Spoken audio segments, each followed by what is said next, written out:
복음서에 나온 여인들의 믿음을 살펴보고 있습니다.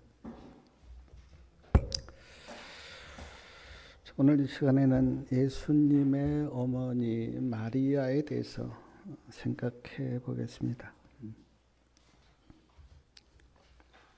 성경에 마리아라고 하는 이름은 참 많습니다. 예수님의 어머니도 마리아이고 야고보의 어머니도 마리아입니다. 우리가 잘 아는 막달라 마리아도 있고요. 나사로의 여동생도 마리아입니다. 그리고 사도행전 12장 12절에 보니까 마가복음을 쓴 마가의 어머니도 마리아라고 그렇게 나와 있습니다. 제가 마리아의 뜻을 이렇게 찾아보니까 아름답다라는 뜻을 가지고 있다고 이렇게 나와 있던데, 뜻이 좋아서인지 지금도 미국에 이렇게 가면 마리아라는 이름이 많이 있다고 합니다. 사랑하는 여러분, 하나님께서 인간을 창조하시기 전에 하나님이 창조한 인간이 죄를 지으면 어떻게 할지 구속의 경륜을 먼저 세우셨습니다. 그러니까 하나님께서 모든 대비책을 다 마련하시고 인간을 창조하신 거예요. 그 구속의 경륜은 인간이 죄를 지었을 때 하나님이 사람이 되어 죄값으로 죽으신 것이 하나님이 세워놓으신 구속의 경륜에 대한 대비책이었어요. 하나님이 사람이 되어서 죽는 것입니다. 대비책을 세워놓고 하나님께서 인간을 창조하셨는데, 하나님이 창조한 아담과 하와가 하나님의 말씀에 불순종함으로 죄를 지었습니다. 우리가 잘 아는 선악과를 따 먹은 거죠. 선악과를 먹은 그 자체가 죄라기보다는 하나님께서 먹지 말라 그렇게 말씀하셨는데, 그 하나님의 말씀에 대한 불순종, 하나님의 말씀을 불순종하고 성경에서 말한 뱀의 말을 믿은 그 자체가 죄라 그렇게 생각할 수가 있습니다. 하나님께서 창조하신 아담과 하와가 죄를 지었기 때문에 하나님께서 그들을 구원하기 위해서 사람이 되셔야 하셨는데, 이 일을 위하여 택함을 받은 여인이 마리아입니다. 하나님께서 마리아를 택하셨어요. 마리아는 요셉과 약혼을 하였지만 아직 결혼은 하지 않은 처녀였습니다. 이사야 7장 14절에 보면 처녀가 잉태하여 아들을 낳을 것이라 그렇게 말씀하셨는데, 이사야 선지자의 예언대로 처녀 마리아를 하나님께서 구속의 경륜을 이룰 메시아를 잉태하여 낳는 자로 그렇게 택하셨습니다. 그 과정을 좀 이렇게 살펴보면 누가복음 1장 26절부터 이렇게 말씀을 보면 가브리엘 천사가 마리아를 찾아왔습니다. 그때 마리아가 나사렛에 살고 있었는데, 나사렛에 살고 있는 마리아를 찾아와서 가브리엘 천사가 말합니다. 은혜를 받은 자여 평안할지어다. 주께서 너와 함께 하시도다. 마리아가 놀라면서 그리고 무서워하면서 가브리엘 천사가 말합니다. 마리아야, 무서워하지 말라. 내가 하나님께 은혜를 입었느니라. 보라, 네가 수태하여 아들을 낳으리니 그 이름을 예수라 하라. 저가 큰 자가 되며 지극히 높으신 이의 아들이라 일컬을 것이요, 주 하나님께서 그 조상 다윗의 유를 저에게 주시리니 영원히 야곱의 집에 왕노릇 하실 것이며 그 나라가 무궁하리라. 하나님께서 가브리엘 천사를 통해서 주신 말씀이 누가복음 1장 26절부터 나와 있습니다. 누가복음 1장 34절에 보니까 마리아가 가브리엘 천사에게 말합니다. 나는 사내를 알지 못하니 어찌 이런 일이 있으리까? 가브리엘 천사가 마리아에게 말합니다. 성령이 내게 임하시고 지극히 높으신 이의 능력이 너를 덮으시리니 이러므로 나실 바 거룩한 자는 하나님의 아들이라. 하나님의 모든 말씀은 능치 못하심이 없느니라. 그러자 마리아가 뭐라고 대답하였는지 오늘 제가 누가복음 1장 38절 말씀을 읽었는데 마리아가 가로되 주의 계집종이오니 말씀대로 나에게 이루어지리이다. 그렇게 고백했습니다. 우리가 비상적으로 이 고백을 이렇게 보면 마리아가 그렇게 했나 보다 그렇게 생각할 수가 있지만 이때 마리아는 처녀였고요. 처녀가 애를 베면 그때 어떻게 되었습니까? 돌에 맞아 죽을 수도 있습니다. 부정한 여인으로 낙인 찍혀서 사람들에게 욕을 먹을 수도 있고요. 그 지역에서 아주 퇴출당할 수도 있었어요. 그러므로 처녀가 잉태하여 아들을 낳는다고 하는 이 말을 마리아가 믿음으로 받기는 했지만 그러나 쉬운 일은 아니었습니다. 부정한 여인이라고 돌로 쳐 죽임을 받을 수도 있었어요. 그러므로 마리아는요, 목숨 걸고 가브리엘 천사의 말을 받은 것입니다. 죽어도 좋다고 하는 생각으로 하나님의 말씀을 마리아는 받았어요. 앞으로 있을 모든 일을 하나님께 맡기고 믿음으로 주의 계집종이오니 말씀대로 이루어지리다라고 고백했어요. 사랑하는 여러분, 우리도 마리아처럼 하나님이 나에게 어떤 말씀을 하시든지 그 말씀이 나에게 이루어지리다라고 믿음으로 고백할 수 있기를 바랍니다. 하나님의 말씀을 우리도 믿음으로 받으셔야 돼요. 그러면 그 말씀이 내 안에서 역사를 이루십니다. 말씀을 믿음으로 받지 않으면 하나님께서 어떤 말씀을 나에게 하셔도 아무 일도 일어나지 않아요. 말씀이 역사하여 어떤 일을 이루시려면 그 말씀을 내가 믿음으로 받는 나의 믿음의 고백이 있어야 돼요.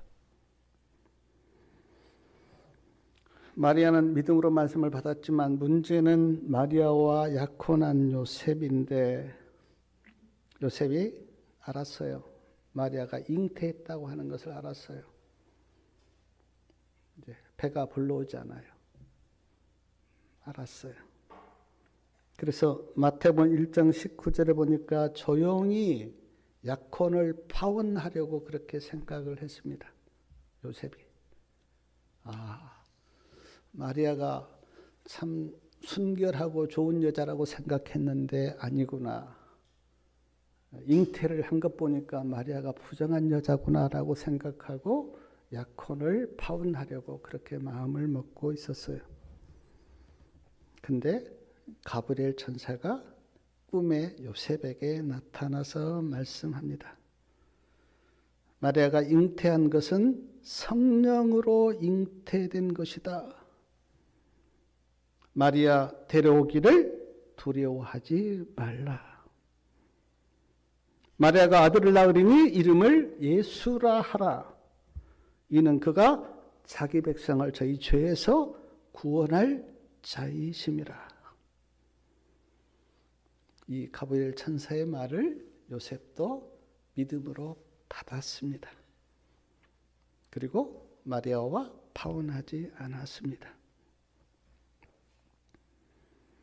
사랑하는 여러분, 가브리엘 천사가 전한 하나님의 말씀을 마리아도 믿음으로 받았고 요셉도 믿음으로 받았습니다. 놀라운 일이죠. 하나님의 은혜이고 하나님의 축복입니다. 누가복음 2장에 보면 가이사 아구스토가 호적하라고 하는 명령을 내렸습니다.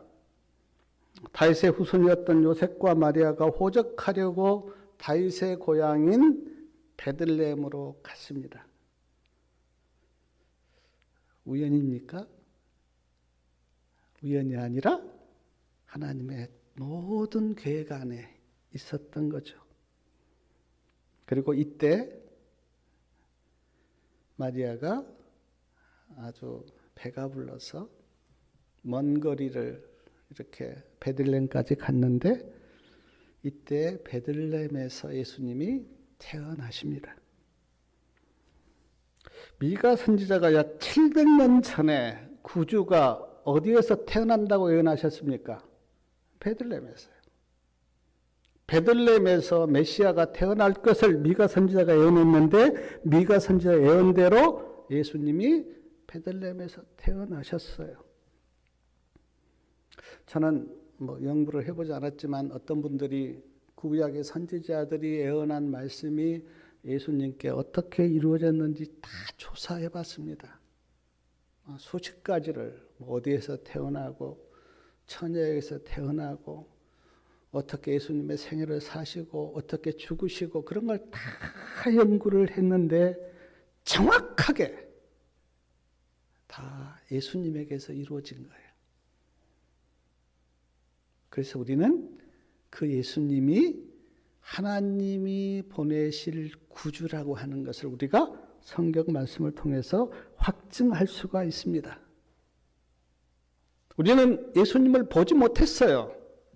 우리가 이스라엘에서 살지도 않았습니다. 그러나 구약의 선지자들이 예언했던 그 모든 예언이 예수님의 생애를 통해서 이루어진 것을 보면 예수님이 구주이심을 우리가 알 수가 있습니다.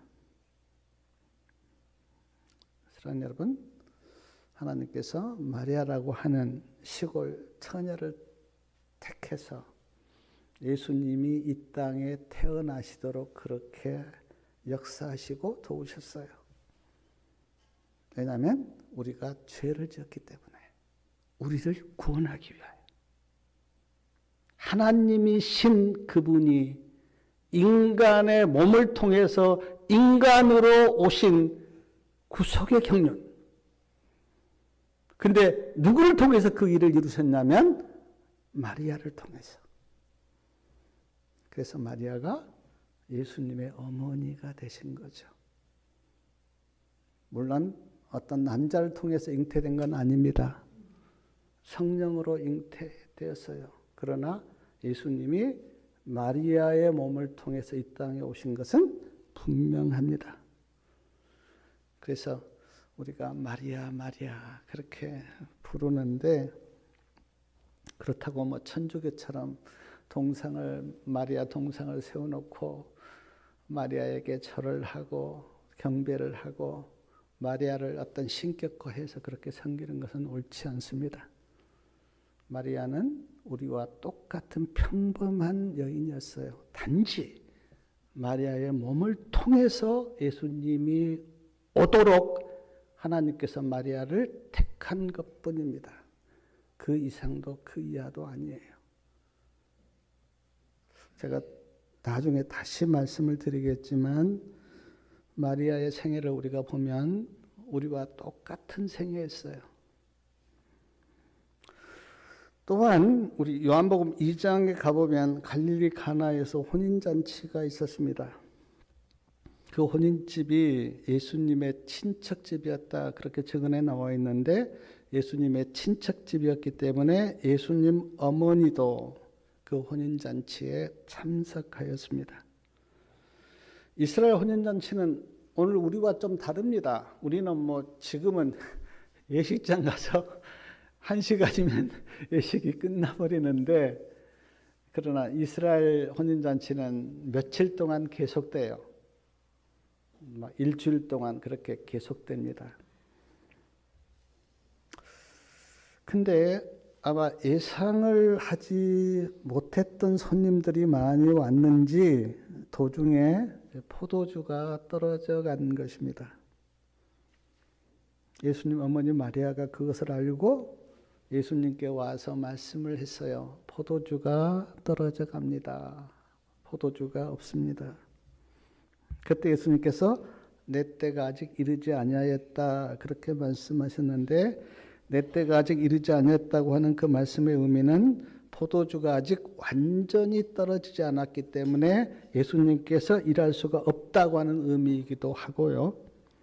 구속의 경륜으로 보면 아직 예수님께서 십자가를 지실 때가 되지 않았다라고 하는 의미이기도 한데, 예수님이 아직 내 때가 이르지 아니하였다 그렇게 말씀하셨는데, 그때 마리아가 하인들에게 뭐라고 이야기하냐면, 우리 요한복음 2장 5절 말씀 같이 한번 읽어보겠습니다.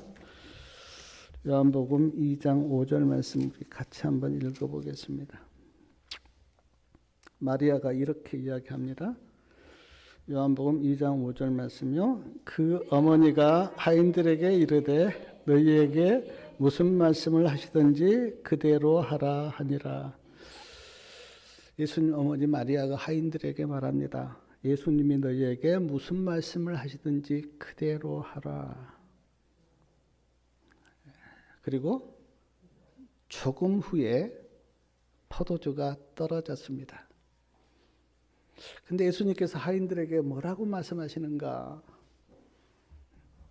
그 6항아리에 그 포도주가 있었는데 그 6항아리 포도주가 다 떨어졌어요. 그때 예수님께서 하인들에게 그 6항아리에 물을 채우라 그렇게 말씀합니다. 하인들이 항아리에 물을 다 채웠어요. 성경에 보면 아구까지 다 물을 채웠습니다. 분명히 물을 채웠어요. 떨어진 항아리에 물을 채웠어요.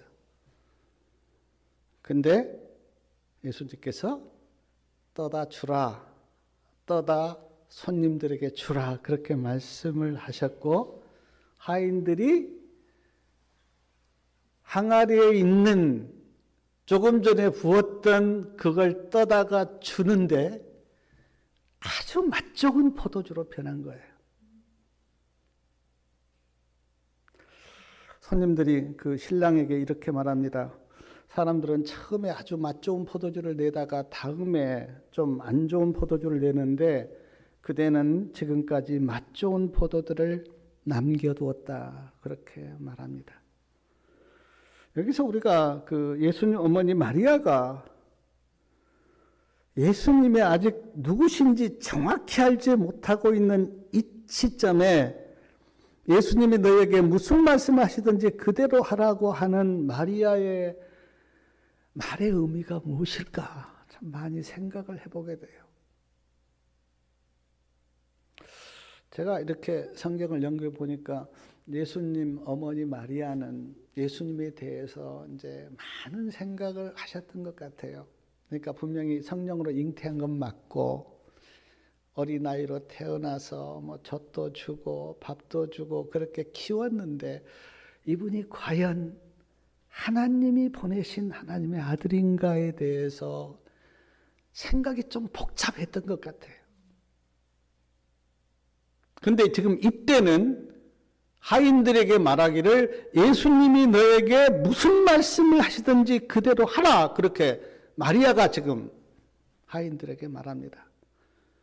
그리고 하인들은 그대로 했어요.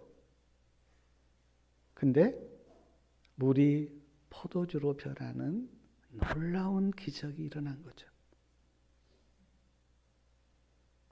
근데 물론 예수님은 하나님의 아들로서 그렇게 기적을 행하셨지만 마리아가 어떻게 알고 예수님이 너희에게 무슨 말씀을 하시든지 그대로 하라 그렇게 말할 수 있었을까?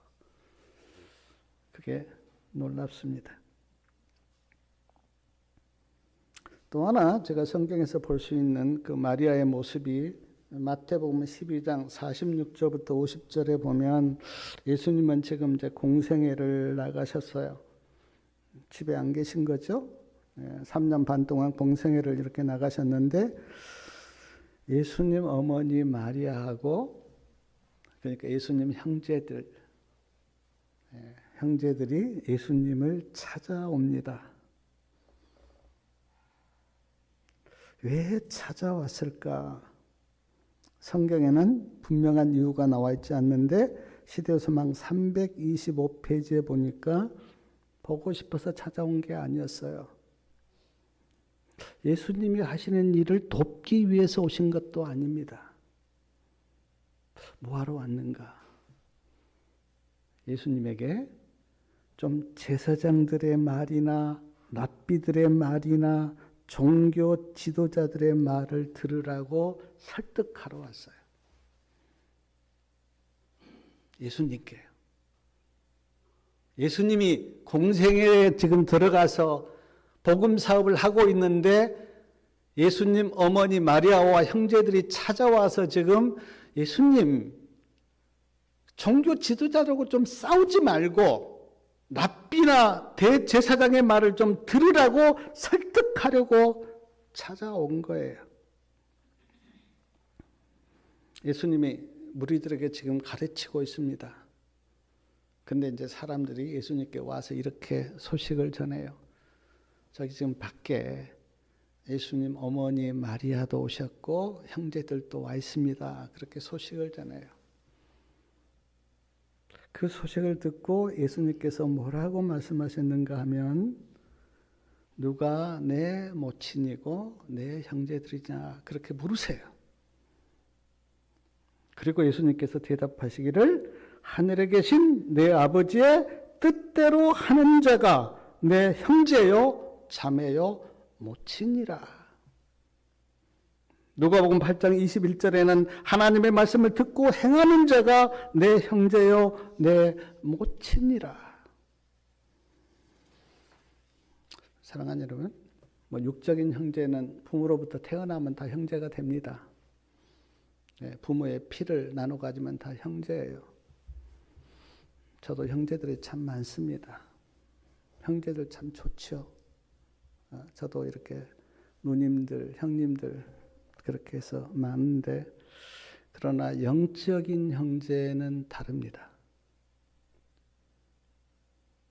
영적인 형제는 하나님의 뜻대로 행하는 자예요. 예수님께서 분명히 말씀하십니다. 하나님의 뜻대로 행하는 자가 형제고 자매다. 하나님의 말씀을 듣고 행하는 자가 예수님의 형제이고 자매다. 육신의 피를 이렇게 받아서 형제가 된 것도 참 특권이고 좋은 일인데 우리는 다 지금 영적인 형제입니다. 예수님의 피로 맺어진 영적인 형제예요. 육적인 형제는 이 세상에 살 동안만 그 관계가 유지됩니다. 돌아가시면 다 끝나요. 다시 부모를 볼 수도 없습니다. 그러니까 이 땅에 살 동안만 육적인 형제로서 이렇게 관계가 유지되는데 성경에서 이야기하면 영적인 형제는 아니에요. 영원히 관계가 유지됩니다. 그러므로 육적인 형제보다는 예수님의 피로 맺어진 영적인 형제가 훨씬 더 깊은 의미가 있어요. 사랑하는 여러분, 육적인 형제 사랑하면서 잘 지내십시오. 그러나 예수님의 피로 맺어진 영적인 형제도 귀하게 생각하십시오. 서로 사랑하고 서로 기도하고 서로 돕고 서로 용기를 주고 서로 이해하고 왜냐하면 우리는 다 예수님의 피로 맺어진 영적인 가족이고 영적인 형제이기 때문에. 그래서 우리 대총회 가면 절대 뭐 목사님 그렇게 안 부릅니다. 다 브라들, 시스터.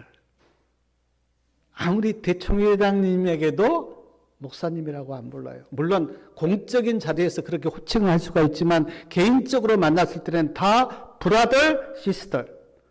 형제, 자매님. 우리는 그렇게 불러요. 물론 직분은 있습니다. 목사로서의 직분, 집사로서의 직분, 장로로서의 직분은 감당을 해야죠. 그러나 우리는 다 하나님의 한 가족, 한 형제 자매. 그래서 우리가 뭐 다음 집회도 대총에서 이렇게 오시지만 우리는 브라들 그렇게 불러요. 대총에서 한국에 와서 그냥 브라들이라고 다 불러라 그렇게 해서 우리가 한번 그렇게 시도를 해봤어요. 근데 우리나라에서는 그게 잘 안 돼요. 대총에서는 그게 자연스럽게 되는데 우리나라에서는 안 돼요. 그게. 그러나 우리가 어떻게 부르든지 우리는 다 하나님의 가족이고 형제 자매입니다. 그래서 서로 영적인 가족이라고 생각하고 정말 잘 지내시길 바랍니다. 시대소망 326페이지에 보니까 형제들이 예수님을 하늘에서 오신 자로 믿고 협력하였다면 예수님이 얼마나 든든하였겠는가라고 하는 말씀이 있는데 안타깝게도 아직은 형제들이 예수님을 하늘에서 오신 자로 믿지 않습니다. 아직은요. 물론 나중에는 믿습니다. 그래서 예수님께 지금 찾아와서 좀 랍비들하고 잘 지내라고 제사장들 말 좀 잘 들으라고 그렇게 설득하러 왔는데 그걸 예수님께서 아시고 만나지 않은 거죠. 저는 생각을 해봅니다. 형제들이 찾아와서 그리고 어머니가 찾아와서 그런 어떤 말을 충고를 하려고 할 때 예수님 마음이 얼마나 아프셨을까. 내가 누군지 모르는구나 하는 생각 때문에 마음이 좀 많이 아프셨을 것 같아요. 또 하나 예수님 어머니 마리아의 모습을 어디에서가 볼 수 있냐면 요한복음 19장 25절부터 27절까지 보면 예수님께서 지금 십자가에 못 박혀 계시는데 그 십자가 밑에 예수님 어머니 마리아와 사랑하는 제자 사도 요한이 와 있습니다. 예수님은 지금 십자가에 못 박혀 계세요. 예수님께서 그걸 보고 사도 요한에게 뭐라고 이야기합니까? 요한아, 너의 어머니다. 어머니 마리아에게는 뭐라고 말씀합니까? 보십시오, 아들이십니다. 이때부터 사도 요한이 예수님 어머니 마리아를 돌아가실 때까지 모셨다고 그렇게 기록되어 있는데 사랑하는 여러분, 예수님 어머니 마리아 입장에서 한번 생각해 보십시오. 아들이 십자가에 못 박혀 죽어가고 있습니다. 어머니 마음이 어떨까요? 이때 마리아는 뭐 부활할 것이라고 하는 생각도 못했습니다. 믿지도 않았어요. 부활은. 이제 마지막 아들의 모습을 보고 있는 어머니 마리아의 모습. 아들하고 영원히 끝이라고 생각하면서 십자가 밑에서 아들 예수님의 죽음을 보고 있는 어머니의 모습. 그때 마리아의 마음이 어땠을까요? 시대의 소망에 보니까 마리아는 거의 실신했다. 그렇게 증언에 기록되어 있어요. 서 있지도 못한 거죠.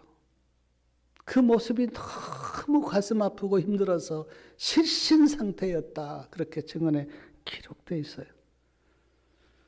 그렇지 않겠습니까? 아들이 죽어가는데 그것을 바라보고 있는 어머니의 마음이 어떻게 서 있을 수가 있겠습니까? 예수님 입장에서 한번 생각해 보십시오.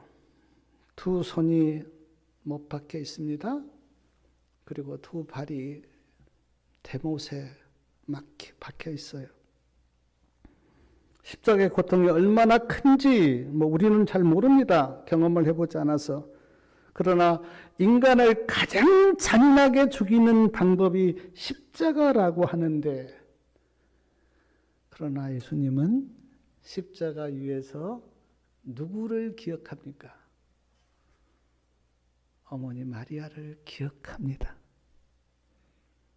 그리고 어머니 마리아를 사도 요한에게 맡기죠. 요한아, 내 어머니 좀 책임져라. 저는 이 장면을 이렇게 묵상하면서 과연 그 고통 가운데서 두 손과 발이 못 박혀서 숨을 쉬기도 힘든 그 고통 가운데서 어머니를 기억할 수가 있었을까?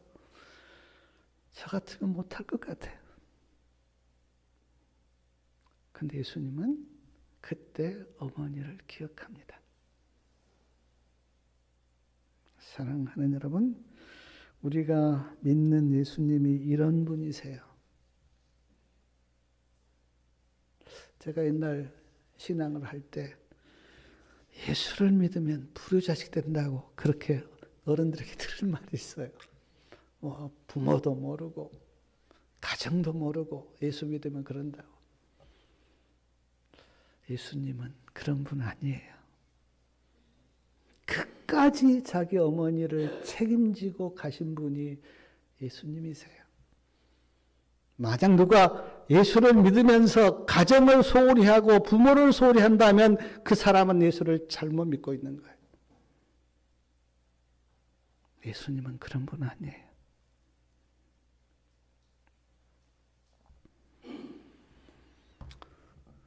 또한 누가복음 24장 49절에 보면 부활하신 예수님이 그 제자들에게 이런 말씀하십니다. 내가 내 아버지의 약속하신 것을 너희에게 보내리니 너희는 위로부터 능력을 입혀올 때까지 예루살렘에 있으라.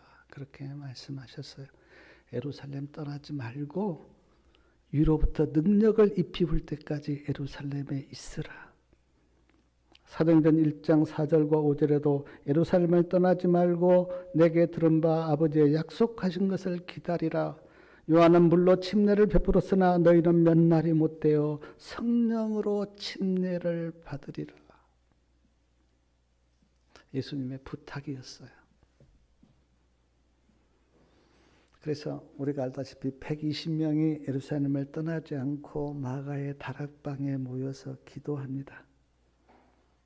근데 그 120명 가운데 누가 있었는지 우리 사도행전 1장 14절 말씀 같이 한번 읽어보겠습니다. 사도행전 1장 14절이요. 사도행전 1장 14절 말씀 같이 한번 읽겠습니다.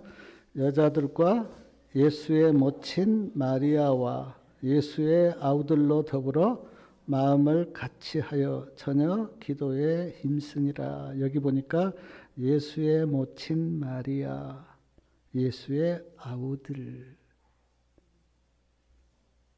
마가의 다락방에 120명 가운데 누가 있냐면 예수님의 어머니 마리아, 그리고 예수님의 형제들도 있습니다.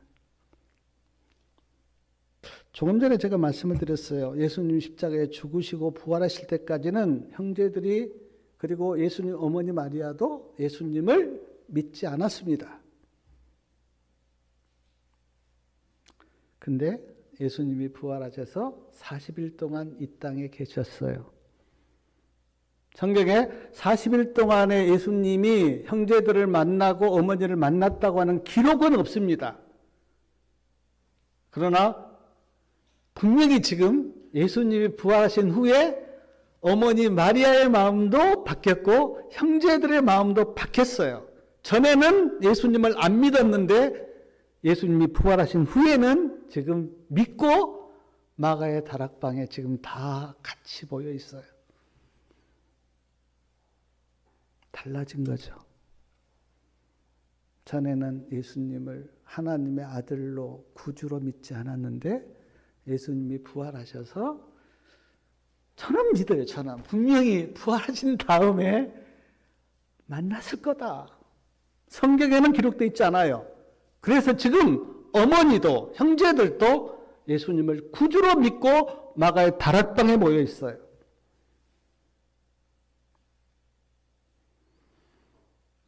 믿었습니다. 그리고 우리가 알다시피 성령을, 이른비 성령을 받습니다. 이른비 성령을 받아서 제자들이 어떻게 바뀌는지 우리는 사도행전을 보면 알잖아요. 온전히 예수님을 증거하는 증인으로 바뀌잖아요. 사도 요한이 사역자였기 때문에 이제 교회를 맡아서 사역을 했는데 사도 요한이 예수님 어머니 모시고 이제 뭐 이런 교회 저런 교회 이렇게 갔을 것 아니겠어요? 예수님 어머니는 노후에 어떻게 사셨을까?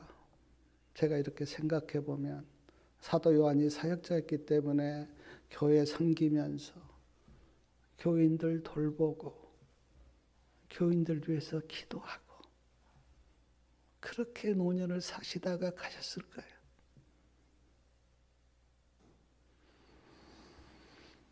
사랑하는 여러분, 예수님의 어머니 마리아 생애를 대강 이렇게 살펴보았는데 제가 보니까 성령으로 잉태했을 때는 매우 놀라고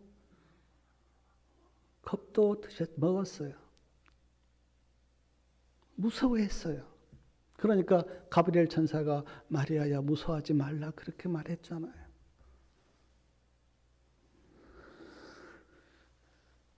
아기 예수님이 태어났을 때 동방박사와 목사들이 찾아와서 경배하고 선물을 드렸는데 그때 마리아는 많이 기뻤을 것 같아요. 멀리서 동방박사들이 찾아와서 선물 드리고 경배할 때 어머니 마리아의 마음이 아주 많이 기뻤을 거다. 누가복음 4장에 보면 예수님이 나사렛 회당에 들어가서 이사야 61장 말씀을 읽습니다. 그리고 이 말씀이 오늘 너희에게 응했다 그렇게 말씀하셨는데 이때 나사렛 사람들이 돌을 들어서 예수님을 치려고 하면서 아주 핍박을 했어요. 자기 동네 사람들이. 이때 마리아가 느꼈던 마음은 어땠을까? 제가 생각해 보니까 많이 마음이 괴로웠을 것 같아요. 다른 사람도 아니고 한 동네 사람들이 예수님을 막 핍박하면서 돌로 치려고 했을 때 어머니의 심정이 어땠을까? 서기관들과 바리새인들, 제사장들 그들이 예수님을 비난하고 핍박했을 때 마리아의 마음이 얼마나 힘들었을까? 조금 전에도 제가 말씀을 드렸지 예수님이 십자가에 못 박혀 돌아가실 때 마리아는 실신 상태였다. 참아 볼 수가 없었던 거죠. 그리고 예수님이 부활하셔서 예수님을 만나고 예수님이 그리스도이심을 알고는 그때 마리아의 마음이 얼마나 기쁘고 행복했을까?